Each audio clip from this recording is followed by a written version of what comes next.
was a beautiful morning on the island of Sodor.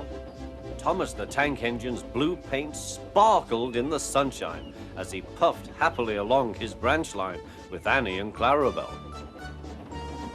He was feeling very pleased with himself.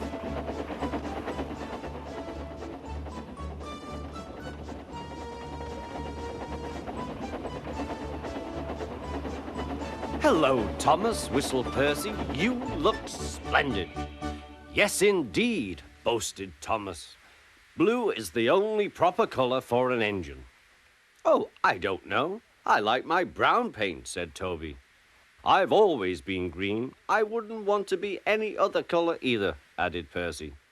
Well, anyway, huffed Thomas, "blue is the only color for a really useful engine. Everyone knows that."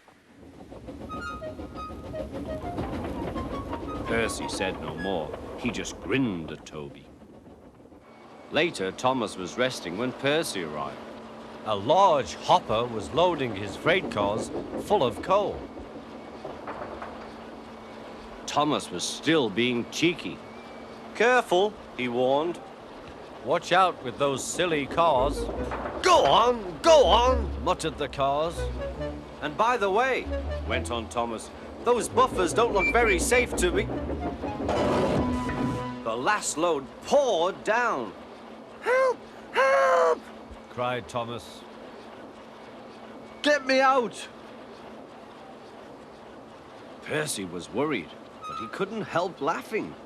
Thomas's smart blue paint was covered in coal dust from smoke box to bunker. "Ha ha," chuckled Percy. "You don't look really useful now, Thomas. You look really disgraceful." "I'm not disgraceful," choked Thomas. "You did that on purpose. Get me out."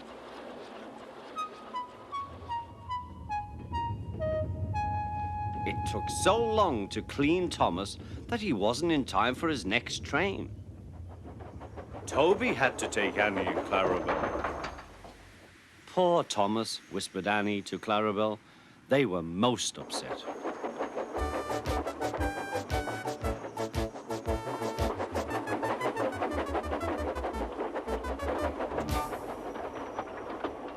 Thomas was grumpy in the shed that night. Toby thought it a great joke, but Percy was cross with Thomas for thinking he had made his paint dirty on purpose.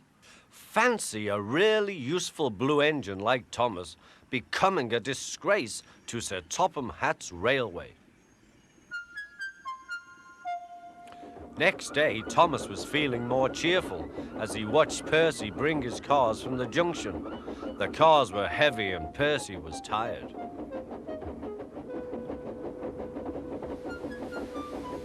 "Have a drink," said his driver, "then you'll feel better." The water column stood at the end of the siding with the unsafe buffers. Suddenly, Percy found that he couldn't stop. The buffers didn't stop him either. "Oh!" wailed Percy. "Help!" The buffers were broken and Percy was wheel-deep in coal. It was time for Thomas to leave. He had seen everything. "Now Percy has learned his lesson too," he chuckled to himself.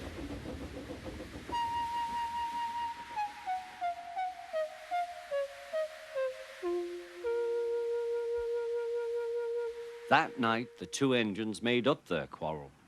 "I didn't cause your accident on purpose, Thomas," whispered Percy. "You do know that, don't you?" "Of course," replied Thomas, "and I'm sorry I teased you. Your green paint looks splendid again, too.